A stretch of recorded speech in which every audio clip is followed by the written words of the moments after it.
Hello and welcome to the National Debate. I'm Madhavdas G. Viewers, President Donald Trump may have kick-started a war in the Middle East to obliterate Iran's top leadership, but did he expect such a response?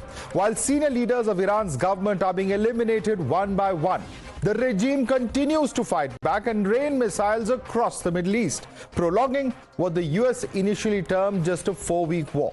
The Pentagon now wants $200 billion to fund the war, but it's becoming clearer by the day that the world is going to pay a very heavy price. Global trade has crippled, the energy infrastructure has been targeted, and crude oil and gas exports across the world have been affected.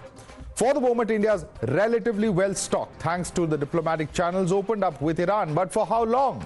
And how much longer will this war continue before either side realize the detrimental impact it has on the world order?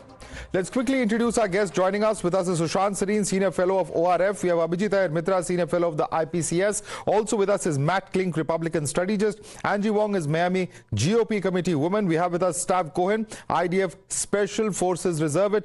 Ina Tanjan is a Senior Fellow at the Tahe Institute and Chairman of Asia Narratives. We also have Ali Rizk, writer and analyst, and Dr. Zoreh Kharamzi is the Assistant Professor of American Studies at the University of Tehran. I'd like to thank all of you for joining us, ladies and gentlemen. But let's quickly take you through what really we're looking at in terms of the cost of the war. Let's quickly look at the first set of information that we're debating. And this is really the most important point. On the very first day, $779 million was spent. In the first week, $12.7 billion was spent. And now we're looking at the third week where Pentagon wants $200 billion from the White House. No timeline being fixed, but this is the amount that is being sought. What are we also looking at in terms of the cost of the war and its impact on various countries? In terms of Israel, the first 48 hours saw $1.45 billion spent. The first week saw $2.93 billion of economic loss and also the military cost of $725 million per day. What about other countries in terms of what US has lost so far? 3 F-15 fighter jets were shot down by Kuwait in friendly fire. One F-35 has in fact been damaged in enemy fire. It's made an emergency landing at the US base as well. A KC-135 Stratotanker refueling aircraft has crashed in Iraq. In Bahrain, US Navy's 5th Fleet headquarters has been hit, and reports coming in that a total of 16 US aircraft were hit, including 10 MQ-9 Reaper drones. Now, this is, of course, as per the publicly available information. But what really has we seen as far as Iran is concerned and the impact it's having militarily on the supplies of equipment as far as US is concerned? There are concerns over stockpiles of long-range missiles. Air defense interceptors running low is another concern that we are told. Production delays and rapid arsenal turnover is another challenge. Rift between Trump government and defense contractors is another aspect that's been reported. Rising demand between US-made weapons from different allies and a budgetary strain. While in 2025 it was $850 billion, in 2026 $900 billion, and the 2027 projection is a $1.5 trillion US dollars. The missile defense system from South Korea was relocated to the Middle East recently, and that, of course, is also a very important question. What about Iran, which has been raining missiles and drones on Israel? Now, we've been told that there's been Israel's running low on ballistic missile interceptors. $827 million approved, $826 million, beg your pardon, approved for urgent defense procurement as well. So this is, of course, as far as the military situation is concerned. What are we looking at in terms of either side? Let's quickly open this up and take this across to our guests. Let me come across first to Angie Wong. Angie Wong, a question that many would have at this point of time is whether Iran has been able to make this into a longer war of attrition. The US would have thought of 4 weeks, but that's clearly not the case. The fact that in the third week, you're now asking for $200 billion means that it's going to be a long war, a war in which the world will have to pay the price economically. Well, we don't want to leave Iran just now where it's a complete mess. We do want to help restore it after the U.S. has striked it. So here's, just to give you a comparison. The U.S. has spent so far $175 billion in Ukraine. and there was no U.S. soldiers there. So we've already spent that money. $200 billion from the Pentagon asking Congress, not the White House, but asking for Congress for that appropriations. It's actually not a big number. And we expect after Mitch McConnell last night, who was our former Senate leader, he said he would be okay with that. And as of other members Angie of Wong, the that Senate is 175 billion over 3 years. Here, this is 200 billion that you're asking within a span of 3 weeks. Surely there's a difference. No, a span of 3 weeks. We're not done yet. This operation doesn't end in 4 weeks. Maybe that phase one does, but there's going to have to be a redevelopment. There's going to be many, many things after the first initial 4 weeks that President Trump wants to be there. Now, you mentioned that, so essentially, as of yesterday, last night, senior members of Congress have said that they support this. There's a lot of U.S. politics tied into this that maybe an international audience may not understand. But essentially, this is politics. They're asking for this money tied to a larger spending bill. So we're going to put senators to the test to say, do you support our troops here? If you do, not only are you going to spend $200 billion here, we want another $1 trillion for other projects. So there's a lot of US politics tied into this. Let me quickly bring in Sushant. Sushant, do you agree with that analysis that this isn't a big deal? We've spent a lot of money in Ukraine as well. But the big question is, very clearly, the strategy appears to have gone a bit wrong. No one would have thought that it's going to extend to this longer period. 4 weeks was the time frame that Trump had set, and quite clearly, there are no signs of it abating within that frame of 4 weeks. Madhav, but that's the problem with all wars, isn't it? That you start a war with certain calculations, and it's not necessary that the war will proceed exactly according to your calculations, because the other side also gets to respond, or in other words, to vote. And even if the Americans were to decide that, okay, fine, we gave a 4-week window for this war, and now we are going to call it off, will the Iranians want to do it at this point in time? What's the incentive for them to do it at this point in time? Why should they not press whatever advantage they have, perceived advantage? I don't know if they have any real advantage in pursuing this conflict further, but what are the kind of demands they are going to make to stop the war? So one is that aspect of it. Second, when you enter into a war, you do make certain heroic assumptions about how the war will proceed, how the other side will respond. And clearly the Americans have miscalculated big time on this. I don't think they expected the Iranians to strike all the Arab countries, and I don't think they expected the kind of oil shock which has happened because the Strait of Hormuz has been closed. I don't think that was taken into account. And that does not affect only the countries which are in the direct line of fire of this conflict. It affects the entire globe. Not only are oil prices going up throughout the world, but there are serious supply constraints that are now starting to emerge. They will hit us. They will hit all other countries.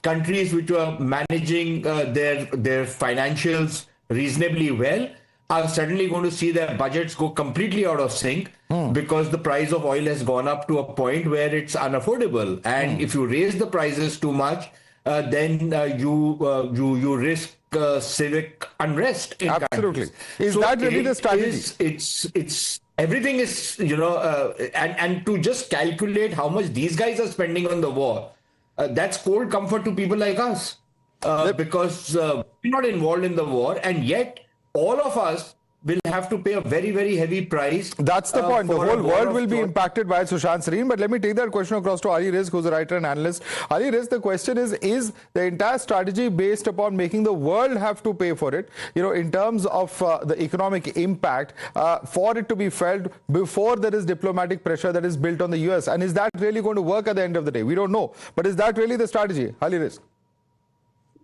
Yes, that is Iran's strategy. I think Iran's strategy is to make the world, but namely to make the United States feel economic pain.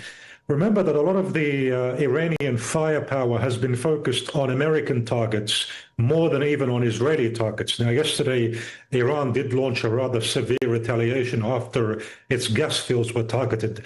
But the fact that Iran is focusing on the Strait of Hormuz and on Persian Gulf of Arab countries, it shows they're trying to take advantage of this economic card which they have, and they know how sensitive the American public is to the economic situation.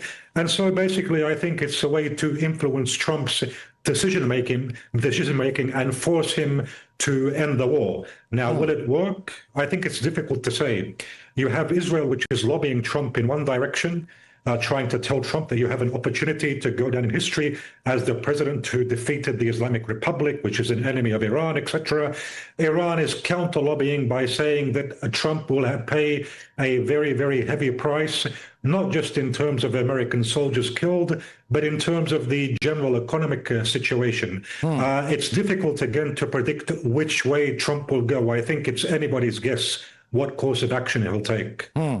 Let me bring in Matt Link on that. Matt Link, this is a big question at the moment. The point is, U.S. has lost a lot of its infrastructure. The Fifth Fleet has been hit in Bahrain. About 16, aircraft, including 10 MQ-9 Reapers, have been hit. And F-35, which is supposed to be a stealth aircraft, was hit just yesterday. The point I'm just trying to make is that the costs for the United States are starting to build up. This $200 billion might just be the tip of the iceberg. And how long are we going to see this? Is there a possible off-ramp at all?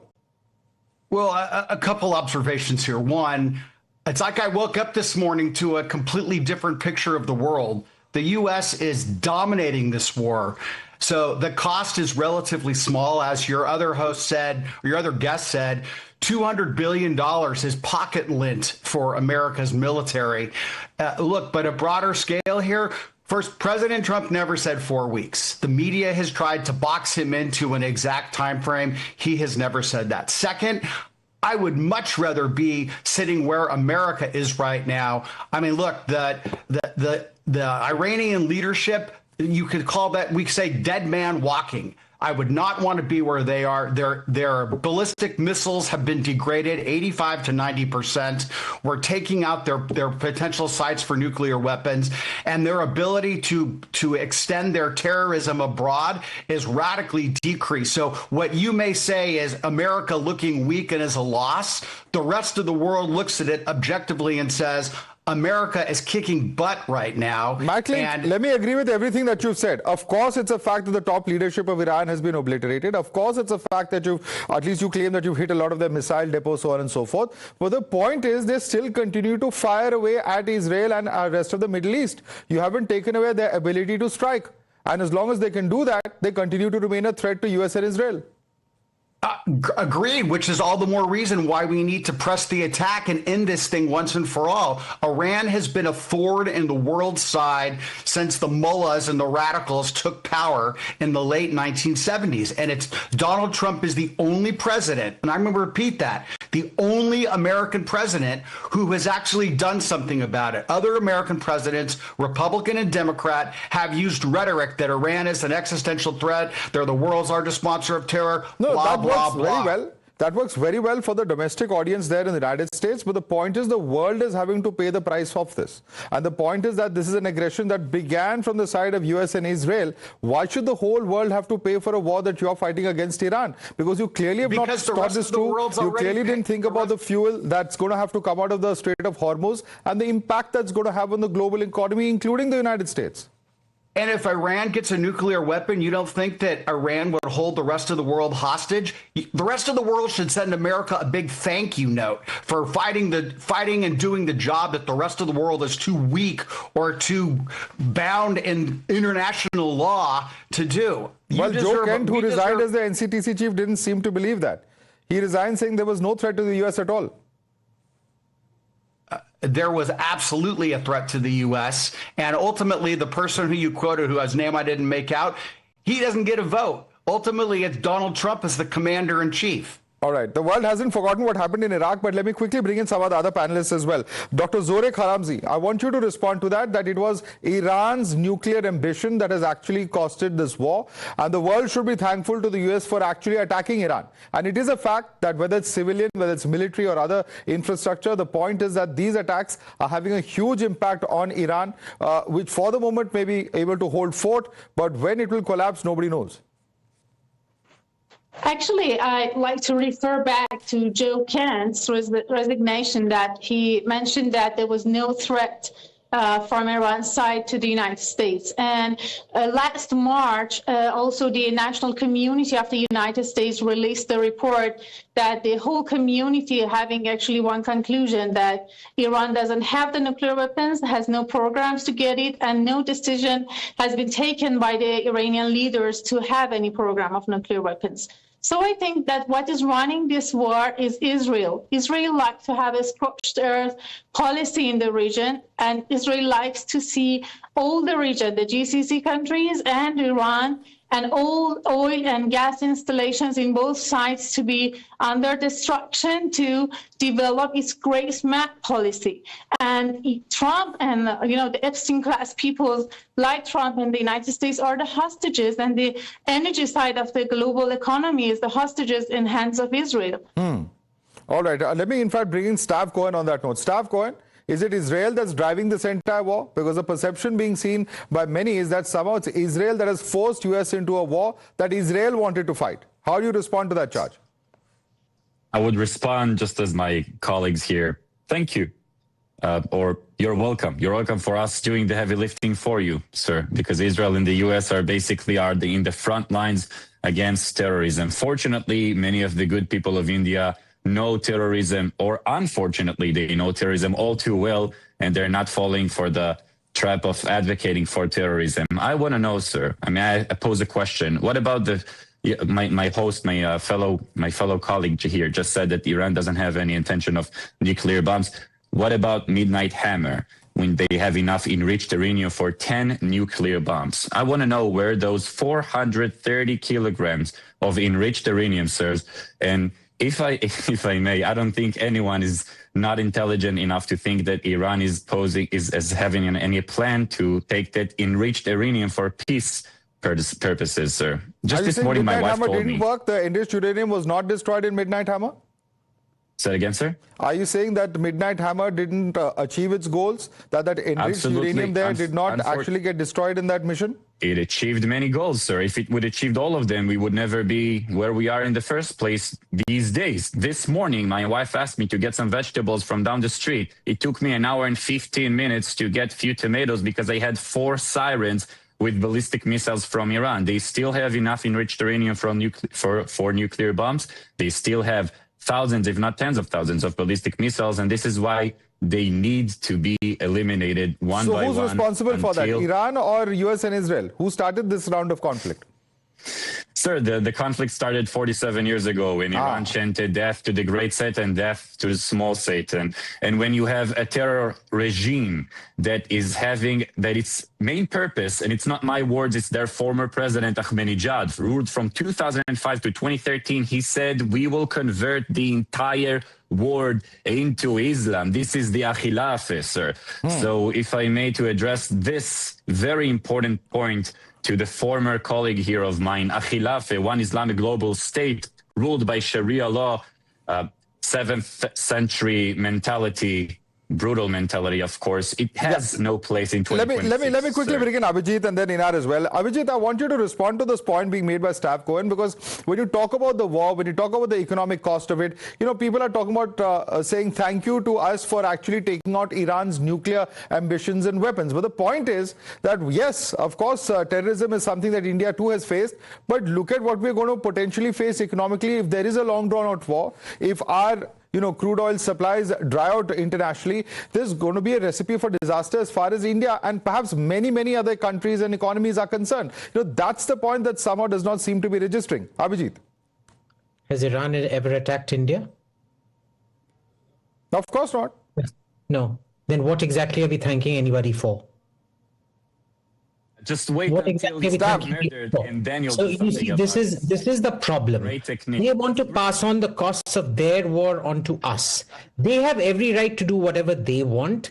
But, when Mr. Trump is going smoochy with Asim Munir, who heads up the biggest terrorist organization on earth called the ISI and the Pakistan Army, you've got to be a bit ludicrous to be coming on Indian TV and saying, we need to be thanking you. Really? Really? This attack never thought through the consequences, the second and third order consequences of what was going to happen. They're trying to palm off their blunders onto us. We have to subsidize their blunders. by all means, go ahead. You have every right under UN and international law to do what you're doing to Iran, and Iran has every right to defend itself. It does not, however, have the right to attack the Gulf and endanger, 10 million Indians out there, which they are, and pass on the cost to us. Now, these people who seek free gratitude out here, they really need to, maybe go beg somewhere else for gratitude. Matt Link, you want to answer that, since that's the point you initially made? Yeah, absolutely. So, okay, I granted that India has not ever attacked Iran, but you also benefit from the United States blanket of security. You may not like it, and it may make your stomach turn. We don't have an American security. There's no American base here. You benefit. Which base are you talking about? No, we don't. You benefit from it. Your country has threatened us on at least 3 occasions. The last time round in 71, they literally sent an aircraft carrier against us. So please don't tell us we benefit from your security blanket. We don't. You absolutely benefit from our security blanket, and that's why you're buying our weapons. We realize you've got a messiah complex. We realize you have a severe messiah complex, but please spare us. Okay. Yeah, you're right. You're right. No, Matt, answer the question. The point is that, you may bring up this terrorism argument, but the point is, when it comes to India, and when it comes to India and Iran equations, they're quite different. When it comes to India, America am I going to answer? Is this guy going to keep talking over me? Systematically subsidized terrorism against India. Okay. They've been mollycoddling the Pakistanis for the longest period of time. Exactly. So let him answer that. Matt Link, subsidizing terrorism against India, and the fellow who just carried out a strike against India that killed more than 20 innocent people. Okay, so clearly lowered down. They were checked if they were circumcised or not, and shot for being hit. Let Matt Link respond. I want Matt Link to respond to this because, Matt Link, this is the problem. United States is completely obtuse to India's own sensitivities when it comes to terror, yet it expects not just India but the rest of the world to dance to its tunes where it perceives a threat. Whereas we've seen what's happened in Iraq in 2003, where there were no weapons of mass destruction. You're darn right. We expect the rest of the world to dance to our tunes because you all benefit from the security that America provides to the rest of the world. So if you want to side with the mullahs in Iran, you know what? You go right ahead. I guarantee you, your people will be worse off than they are now. Diplomacy is not a zero-sum game. There are many nuances to diplomacy. You may see everything in black and white, but that's not how the rest of the world sees it. The Iranians doesn't work. So let me bring in Ina Tangent. Ina Tangent. Well, you have a situation here from 1996 when there was this paper called Clean Break. It was devised and sent to Netanyahu, which said, don't bother with diplomacy, just weaken all your neighbors. 30 years later, after numerously saying over those 30 years that Iran had a nuclear weapon or was about to within 3 days, 3 months, 3 weeks, whatever, he finally convinced, a useful idiot, Donald Trump, who was beset with the Epstein files and his own domestic failures, to use this as some sort of deflection. He had worked in Venezuela. He thought he could do it again. And I completely agree. What he decided was he doesn't really care about what happens. The idea that the United States was not aware of the Straits of Hormuz is completely laughable. You can go back through Pentagon papers, white papers. They have identified this. You have the CIA saying they were not a threat. You have the State Department saying they were not a threat. The military saying this won't be easy. Donald Trump went ahead with this for his own personal reasons. And, I'm amazed at the arrogance of our panelists here going, oh, you have to, be thankful to us that we're going to impose a recession on the whole world that's going to affect countries like India. There could be civil unrest when people don't have food. They're estimating a food shock of somewhere between 5 and 10% because all energy, all food comes from energy, whether it's the fertilizers that start it, the tractors that nourish it, the pumps that irrigate it. It has to be picked. It has to be sent to market. This all takes energy. A simple loaf of bread is between 15 and 25% energy. So this idea that you should be thanking the United States for making sure that you're going to have people who are not able to eat, very difficult to see. All right. Let me quickly, in fact, take our viewers through some of the aspects of energy, and also, of course, in terms of the Iranian leadership that has been completely obliterated. Ali Khamenei, the supreme leader, Mohammad Shirazi, chief of Khamenei's military bureau, Abdul Rahim Musawi, chief of army staff, Major General Mohammad Pakpour, who's the IRGC chief, Reza Musafiri, who's the NI ex-chairman of the SPND, Hussein Jawal Amilani, SPND chairman, Amir Nazir Zadeh, Iranian defense minister, Ali Larijani, the National Security Council secretary. There is, of course, the Defense Council Secretary Mohammad Ali Shamkhani, Saleh Asadi, who's the intelligence command head, Ghulam Reza Soleimani, the IRGC commander, Ismail Khatib, Iran intelligence chief, and Brigadier General Mohammad Naini, the top IRGC spokesperson. Let's also quickly bring in the next talking point, which is the impact that all of this has on the global fuel supply chains. These are some of the big depots that have been taken out. We're talking about Iran, where the Agdase oil warehouse has been taken off. We're also talking about the Tehran refinery in South Tehran,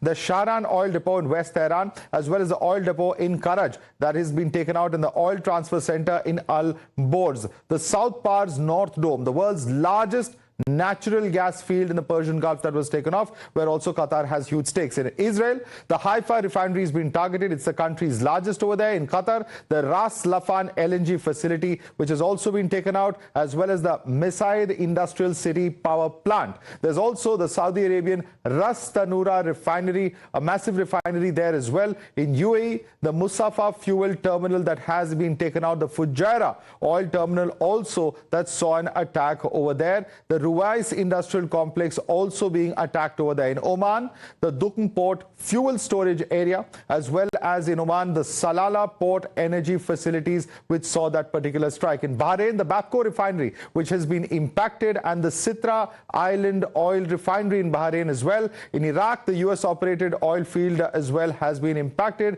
Other oil fields in Basra, as well as the US energy headquarters, etc., that have been impacted. In Kuwait, one of the largest oil refineries that has been impacted. This is in Mina Al Ahmadi, and also, of course, those are the pictures, in fact, from that very same aspect. Now, look at the entire aspect of what really has happened in the Strait of Hormuz being choked. 20% of the global oil supply being disrupted. India depending hugely on this, and also the fact that in South Pars, it is the Qatar-Iran maritime border that you can see over there, North Dome, and right over there, where in South Pars this attack has taken place, very close to the Strait of Hormuz within the Persian Gulf itself. And with this being choked, when fertilizers, 20% of global shipments have been affected, as one of our panelists was just telling us. That too will have a huge impact as far as the food supply chain is concerned. Let's also take a look at what India's energy security needs and what India is doing. India has, of course, started importing Russian crude oil. We also know that as far as India is concerned, we're sourcing LPG from US, Norway and Canada. At the same time, using diplomacy to free stranded ships in Hormuz. That's as well as that's something that we've seen. Number of ships that have come out from the Strait of Hormuz, and India's crude reinforcements cargo at 46,000 metric tons of LPG. It's the vessel Shivalik. There's also the vessel Nanda Devi with another 46,000 metric tons of LPG. We're looking at 80,800 metric tons of Murban crude that's coming in from Jug Ladki as well. We believe there's one that's going to dock in at Mangalore port tomorrow as well. Let's quickly take this across to our guests joining us. And let me take this question right back to some of our panelists. The big question that, Sushant, we're looking at is that when it comes to our energy security, you know, this is going to any which ways have a huge impact as far as India's energy security is concerned. It was the US that actually told us to stop buying Iranian crude when I think it was 2011 or 2012, if I'm not mistaken, and India stopped doing that. Now, as of yesterday, we heard Scott Bessent come out and say that we're going to unsanction Iran crude, as if that's going to really help the global economy. So it's a flip-flop on part of US that we're seeing once again. No, but Madhav, the only part of the Iranian crude that they are lifting the sanction on is the crude which is already on the high seas. Otherwise, the bigger problem as far as the oil economy is concerned is that roughly 20-25% of the global oil supplies are virtually shut down. Right now, you're just talking about the tankers and the tankers which are stranded in the Persian Gulf. But there are no tankers going in to fill up from there and then supply to the international market. So essentially, the supply constraints are coming in. The Russians cannot fulfill the entire demand of the market, even if some of the other countries were to ramp up their production, they cannot. And then apart from the supply constraint is the price issue. So forget about Brent crude. The crude at which India, the crude basket that India buys, for itself has gone up to $156 a barrel, which will have an impact as far as our energy security is concerned. At the very least, the prices are going to make, inflation go through the roof. And for the Americans, and the kind of ugliness with which we've heard some of these Americans speak on the show, as though I need to be utterly obliged that, my baap, your great lordship, we prostrate at your feet because you are saving us. Please get off this hobby horse.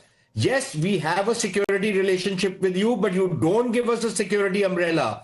We are not dependent on you for any of our security. We are not like Europe that looks for American soldiers coming to fight for us. We fight our own battles.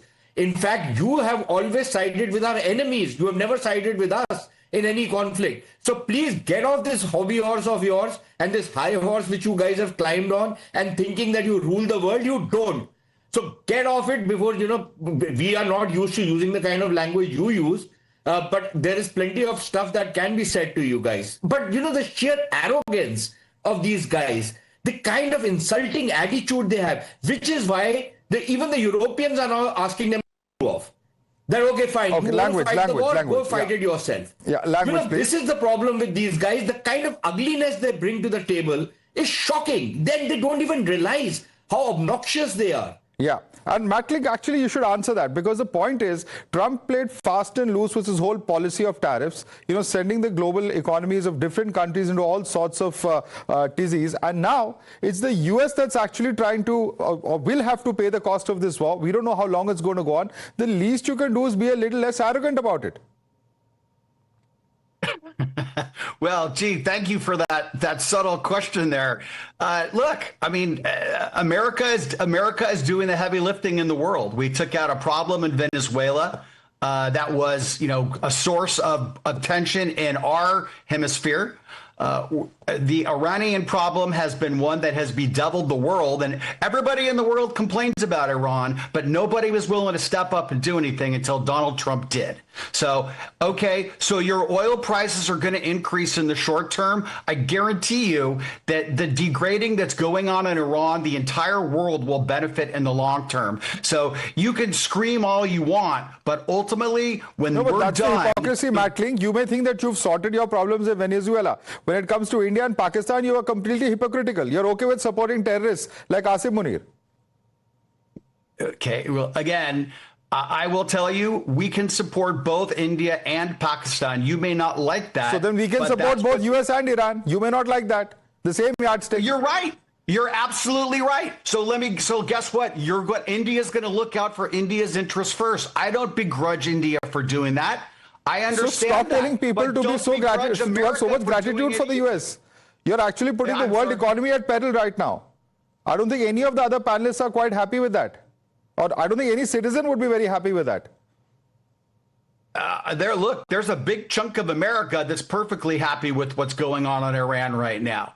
So I'm more concerned about domestic consumption. You all can say whatever you want about the Indian economy and the Indian politics. I can tell you right now that the world will be a better place when America finishes with Iran, and we hopefully have a different regime in there that is more representative of the Iranian people, not radical Islam. Okay, Ali Rizk, you want to respond to that question? Yes, look, the level of ignorance which I've heard is very unbelievable. To say that somehow America's winning this war, look, the American intelligence itself said that regime change can't happen in Iran, even if they were to launch a large-scale operation.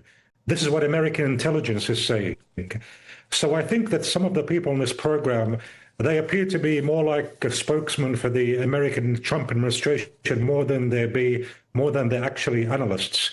And to talk about Sharia as well, that Iran is going to impose a kind of religious strict Sharia, this reflects also an utter level of ignorance.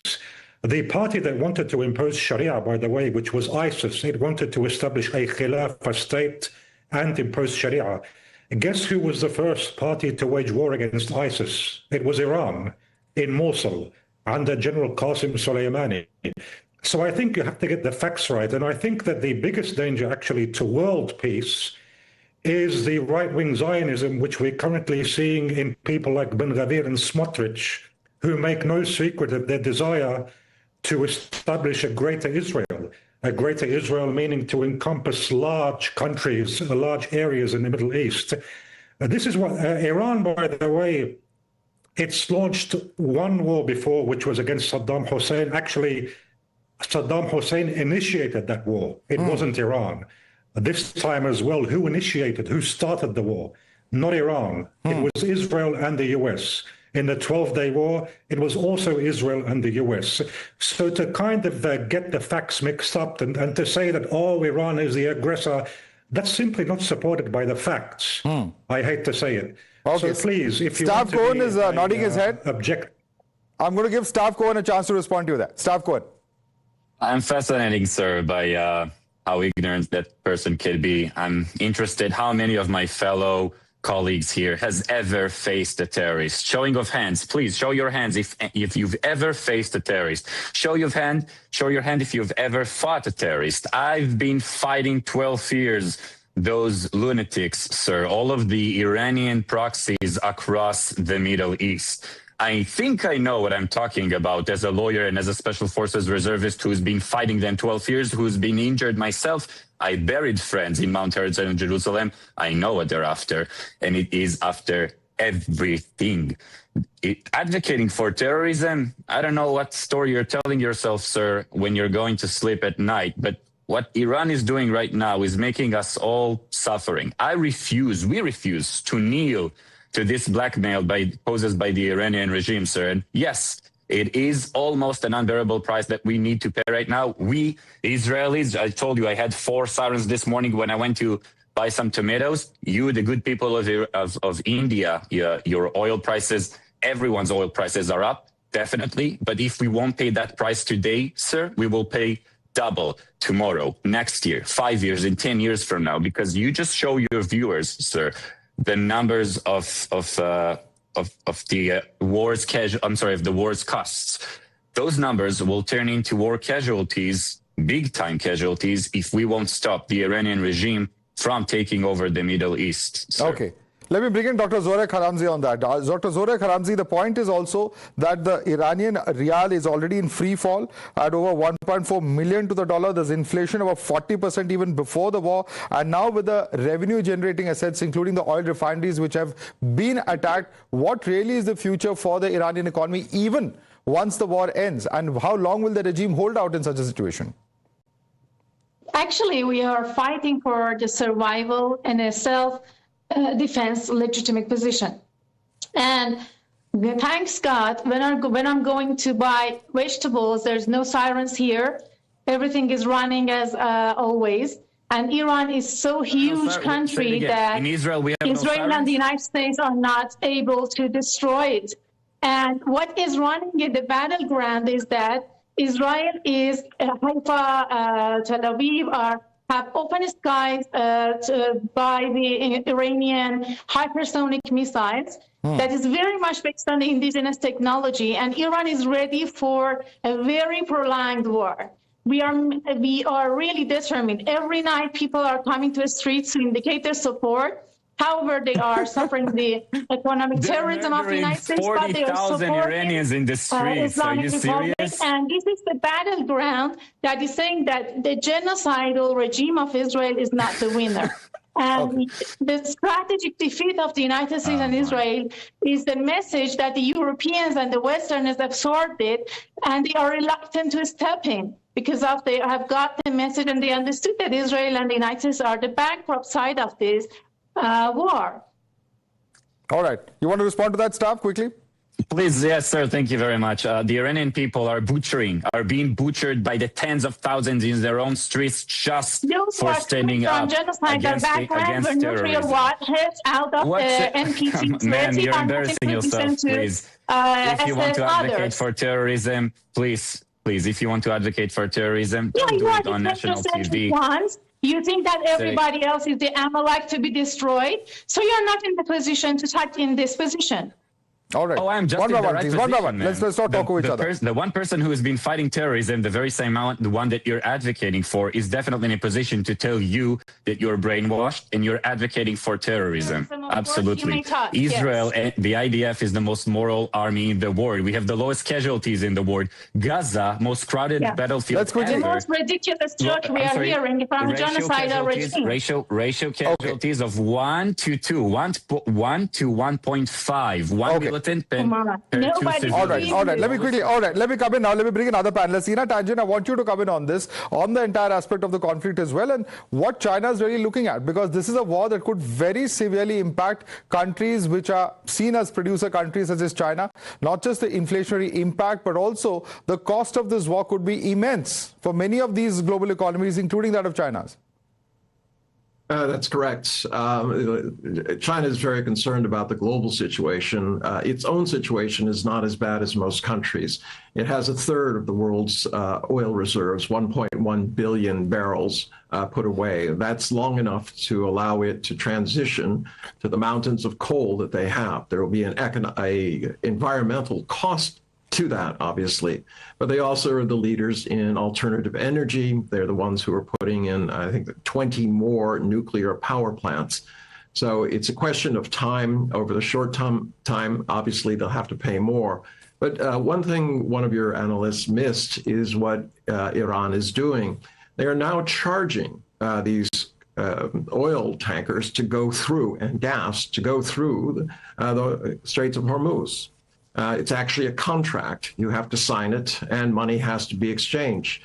So this idea that you can take over Karg Island and you can, take away their oil revenues is wrong. They're going to continue to hold up any flag vessel that they don't like and say you have to pay. But in terms of how this all plays out, the gentleman from Israel asked me if I've ever faced a terrorist, and I would say yes, him. He is an IDF person. He has participated in a genocide in Gaza. And the U.S. is also implicated. That is an accessory before and after the fact. Let's not start calling each other terrorists one by one. The fact is you have 70,000 people who have died. You have innumerable, identifications of children being shot in the head, of families, women, children shot in cars. You can justify it all you want, but the fact is, you are the terrorist. It is hard to understand that. Okay, let's not start calling each other terrorists. That's not going to get into any kind of constructive debate as well. But let me bring in Angie Wong. Angie Wong, the question is this: today, even European countries are rejecting Trump's call when he asked for them to help out with the Straits of Hormuz with their naval vessels, so on and so forth. Somewhere or the other, the world is completely rejecting not just this war, but also what US is saying internationally. And Trump then later said, no, we don't need them. The point I'm making is that even your close allies such as NATO are now trying to keep an arm's distance as far as this war is concerned. And I think your information needs a little bit of updating. As of yesterday, France, Germany, Italy, the Netherlands, Japan, they've all signed up to be part of the coalition of Hormuz. They're coming in with their navy, and they're going to help the safe passage of oil being moved after things get settled down. Hormuz. After things are settled down, right? No, I mean, they're starting now. In fact, yesterday, the Prime Minister of Japan visited the White House, and she had committed, I don't know how many level of army, but she's going to be committing some level of military to go in and help out the Americans and the Israelis. So what are you telling us? There's going to be a naval armada that's going to sail through the Strait of Hormuz and is going to attack Iran. Is that what's going to happen? I don't know what their military operations is going to look like, but I want to just put this out there just for thought. I mean, everyone is feeling the economic shock of the Straits of Hormuz being effectively closed, right? But how much of it is by design? Remember the earlier operations of the U.S. We went into Venezuela, the largest crude oil production country in the world. So we know that that is perhaps a shift from being an oil-dominant Middle East where 20% of the oil production comes from there, to now rejigging it and moving it to Venezuela, to Latin America. Iran certainly isn't Venezuela, either by size or in terms of its geographical location. But Abhijit, I want you to respond to that, because to the best of my knowledge, many countries have actually distanced from what US is doing in the Middle East. According to Angie, and this is news to me, all of the NATO and others have agreed to actually come and participate in this war. When did that happen? They haven't agreed to participate in the war. They've released a statement, which I'm looking at right now, the UK version of it. Readiness to contribute. They have not in any form or way given any tangibles of what they're going to do, but their readiness to contribute. Their current ship that was sent to protect their base in Cyprus, the British ship, apparently is malfunctioning. It doesn't have a functioning missile defense system on it, so best of luck to that. A few things I think we need to get into. First of all, is this notion that Israel is committing genocide in Gaza. It is not. That was an act of self-defense, and it went in there very precisely to do some after what happened on the 7th of October. And are we forgetting, on the 7th of October, 10 Indians were killed. One of those workers, you saw how that horrible Hamas fellow came and took a shovel and started trying to, after he was dead, castrated him and then tried to, knock his head off. That was a completely different thing. If you look at the numbers, they simply don't tally up to a genocide. Even the ICJ had to change the very definition of a genocide in order to convict Israel. Now, that is the case of a politically motivated judgment where you fix the law to find somebody guilty. Let us keep that aside. That is not what we're discussing right now. We're discussing Iran. And the problem is you keep getting into a quagmire when you keep conflating things. Second, we need to understand with the oil problem right now, this has happened. Why? Because some people could not make their war plans properly. Do they have a right to wage war as they see fit? Yes. But they have no right to expect gratitude or whatever from the rest of us. Third, when we come to Venezuela, please tell me who imposed sanctions and blockaded Venezuelan oil?